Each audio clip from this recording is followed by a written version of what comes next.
everybody. Welcome to AppGroups, where we discuss the message we heard this week at Freedom Valley Church. That's right. And this week I actually had the privilege of speaking on thankfulness because it was Thanksgiving week.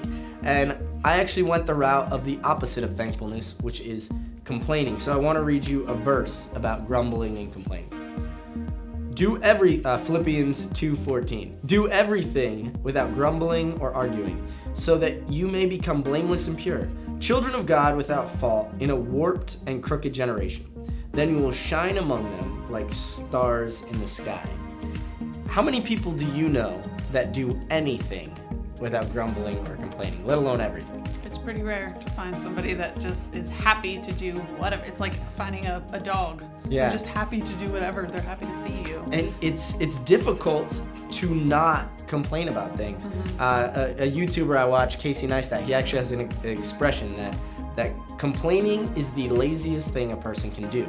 He would rather be friends with someone who is optimistic and thankful and happy because they're willing to work harder to find the good in something.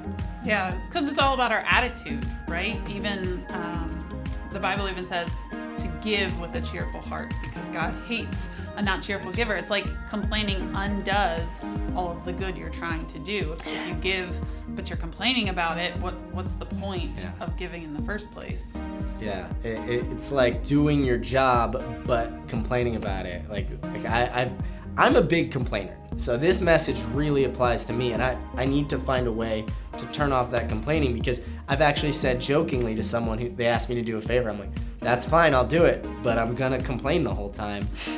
And then why do I even do it? Yeah. Because like you said, if I'm just gonna complain about it, I'm robbing myself any blessing and them any blessing by just pouring out those curses, grumbling, those complainings. And I'm no different than the world I live in. And Christians should be different. And it goes back to what I was talking about a couple weeks ago in this series, love.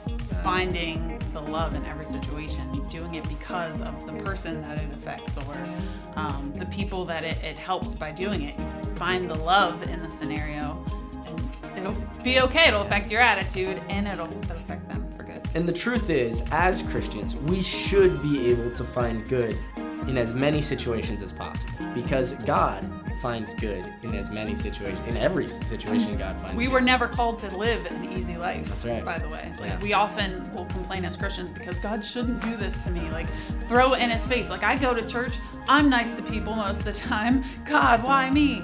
But he never promised us an easy life. In fact, Jesus said, "Follow me." He was led to a cross. Yeah. Why do we think we should have these easy lives when our leader was led to torture and pain and humiliation? And by the way, did not complain about it. Even in prayer before he faced the cross, he didn't say, "But I don't want to." He said, "Your will be done. Let it be done. I'll do what you want." And so the first step to changing any habit, and complaining is certainly a habit for me, is identifying it. And then the second step is coming up with a plan to change it. So in your groups, talk about what areas maybe you complain more, or what spaces and times. Is it at work? Is it the drive home from work? Is it when you get home? Is it before you go to bed? When do you feel yourself complaining the most? And how can you rewrite that behavior to become more like Christ? Yeah, should be a good discussion. Have a great week. I'll see you soon. That was awkward. You got it.